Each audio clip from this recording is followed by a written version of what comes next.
Hi everyone. Some people have asked me how I grind my Warthunder events quickly, and because just saying use sim isn't really a good enough explanation, I've made this video to break down exactly how I believe is the best and I guess most consistent way to go through with it. To give some credibility to my statement, this is about 4 to 5 hours of progress. Now keep in mind I wasn't min-maxing all the time. You may have better results, you may have worse results. It depends obviously on the match, how you're doing, how well you're doing it. But overall it will be quicker than ARB, and that's why I'm sharing the method. So before I go and actually detail the method, there are a few things I want you guys to keep in mind. And that's that your flat mission score that you see on the leaderboard at the end is not what's actually going to get tallied onto the achievement. There's a multiplier for simulator and top tier vehicles that's 2.3 times and 1.2 times respectively. And that makes top tier sim immediately the most effective method. You can click off with that information, but I think you should stick around. Something else that's important to mention is that the reward multiplier for bases in the munitions tab can be a little bit misleading. What do I mean by that? Well, if you actually head on over there, you'll see that rockets have the highest multiplier being times 10. Now, immediately you might think, well, okay, let's just go rockets. That'll be the quickest and easiest method. Times 10, that's great. But the fact is that post-rocket nerf that happened about 1.5 2 years ago, rockets really don't do much damage to bases. And you also have to consider the fact that now you can launch 2, sometimes 3 sets of winged JDAMs before you can actually get off 1 set of rockets. And that's because it's really difficult to get high, slow, and diving in top tier where you get that multiplier when you have so many missiles, especially Fox 3s flying around. And that's what I'm going to detail a little bit later in this video. So that's a lot about what to not use. So what do you actually use?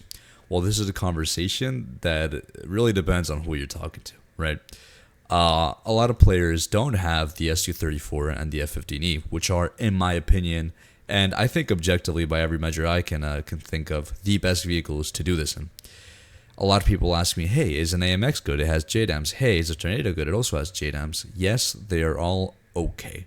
They're all fine, but they don't have the critical component, which are the very large caliber JDAMs.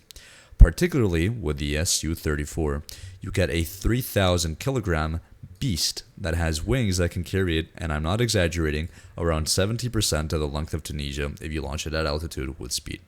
In the clips I show in just a second, I was very, very, very, very cautious. In one of them, I launched them wrongly because I was going too slowly. I'll cover that in a second. And then the other one, I launched it at a distance that even a normal JDAM could carry it. But these bombs can carry the payload pretty much across the entire map if you're at altitude, which plays into how this method works. Same with the Groms, they're a little bit smaller caliber, but they also work just fine. Now, another important note is the crew, right?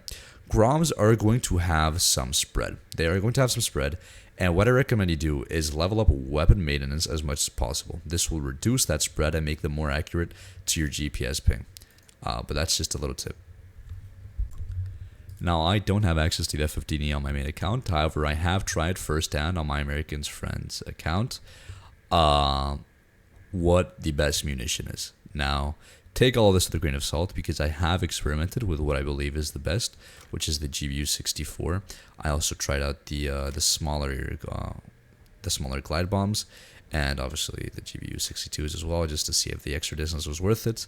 And from my experience, it is typically the best to bring the GBU-64s over here, especially because given the F-15's acceleration, which is out of this world, it's very easy to get very high, very fast. Even easier than on the SU-34, I would say, but of course you miss out on the critical element, which are the medium long range IR missiles. So you're obviously going to have to resort a little bit more to active radar usage, which I'll cover in the clip as well. That place will be a little bit different, but the dropping of the bombs will be pretty much the same, and it's in total a very, very similar payload.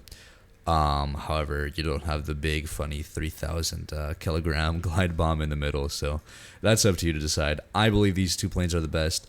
I get asked, is the F4 worth it? Typically, no, the F4 is not worth it. Just bring the goddamn F-15 or SU-34, all right? So I unfortunately had to overdub this part because I recorded my game audio very, very, very loudly, and my voice not so much. The first thing we're going to do when we take off is check our radar out. Here I see I have a contact around 1 o'clock, 30 kilometers-ish. And so I keep a track of it, I see what direction it's going in, and I see it's going away. Okay, so that's probably a base bomber. You take a mental note of that. and then you start climbing. Now on this clip, I apologize, this was the first clip and it's very late at night. I had my landing gear down the entire time, and you'll notice that my climb speed is very slow. But even then, I managed to get around 4,500 meters high with 800 kilometers per hour. Now the bomb launch here is actually bad, but I decided to include this a little bit just so you can see two examples of what a good and a bad launch of bombs looks like, of JDAMs. Now, how you actually launch JDAMs is what you're going to see me do here. I'm going to zoom in on the map, and on the very center line, I'm going to middle click that. There we go. And it'll do damage to the top right health. Out of those 4 health pools, you may know runways have 4 health pools. I'll put that up on screen right now. That top right one is the runway. Now, I recommend maybe not destroying it, just so it can regenerate quicker and you can keep dropping bombs, but you do get a bonus for destroying it, and there are usually 3 other runways near that one. So that's for you to consider what speed you're bombing at. I'll let you guys do those calculations. Now, usually around 2 grid spaces in front of you, you'll start getting some RWR warnings. Now, in this clip over here, I got an RWR warning from an F-14. But with this, you have to learn how to do defensive flying. That's the big caveat with this. It's the big skill check. It's defensive flying. Because a lot of the time when you go up here and you launch these bombs, you are going to have to launch as a reaction to a missile warning. As I do here, you see the missile on the left side of your screen, and I start flying defensive. I try to put myself at a notch. I try to chaff, get it off my ass essentially. And in this clip, I managed to do it successfully. It was an F-14, probably an A-54. Not too difficult to do. I'm sure most of you guys can do that just fine if you're watching this video. Here, as you can see, I ripped my landing gear off, and this is when I realized, oh, I had my landing gear on the entire time. And the bombs are not going to make it. I was just a little bit too slow. I was at the right altitude, more or less, in the same distance, right distance, but just a bit too slow, so they had less kinetic energy. Right off the bat here, I dropped down, and I remember where that F-14 was. I know he was southbound of me, so I put my plane southbound, and I started playing with my radar, right? I started moving the search window left and right, and I pick up something in the distance. That's not it. And this over here, this contact, I'm fairly sure that's the F-14. It's in the right direction. It checks out. That's the F-14. However, I do get that second missile launch warning, which makes me second guess myself. And what probably happened in this clip is that F-14 launched me, and I correctly avoided the direction, but then there just so happened to be an F-18 where I thought the F-14 was that fired me. Now what we're going to do is we're going to get a log, see where he is, keep track of where it is more or less, and keep that in our memory. And we want to use our radar sparingly. See, I unlock him here. You can also turn your radar off, and that's because the situational awareness of simu players comes down to 2 things.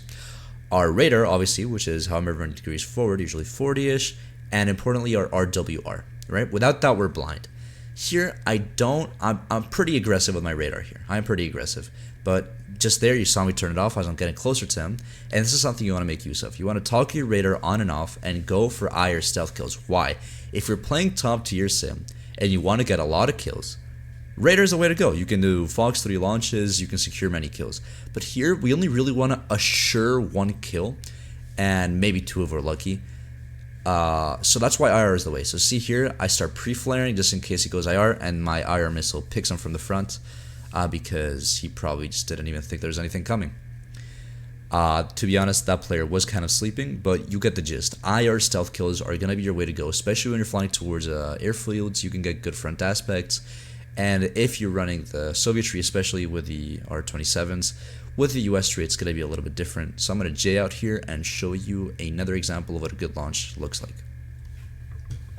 Now I cut the entire takeoff procedure. That was about the same. Here we are a grid square and a half away at 4,500 meters, 1,200 kilometers per hour. But this time I have my landing gear up like I should have done in the last clip, meaning I'm going much faster.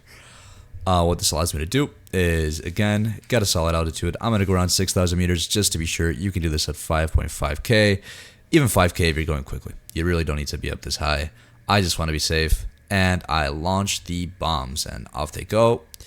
And I break off into defensive flying like I did last clip. So this is how many points you're going to end up getting with one of those full bomb payloads and one elimination.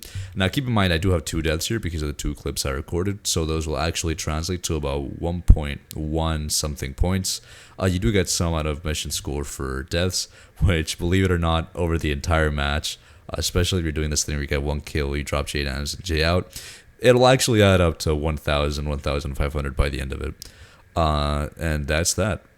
So that really covers most of it. This method has a downside of the big SL loss, and the upside of being relatively low effort, apart from some defensive flying and some conscious use of your radar and IR missiles. It's pretty consistent. You could do this pretty quickly, get a large amount of points, but of course that's just my opinion on how to do this.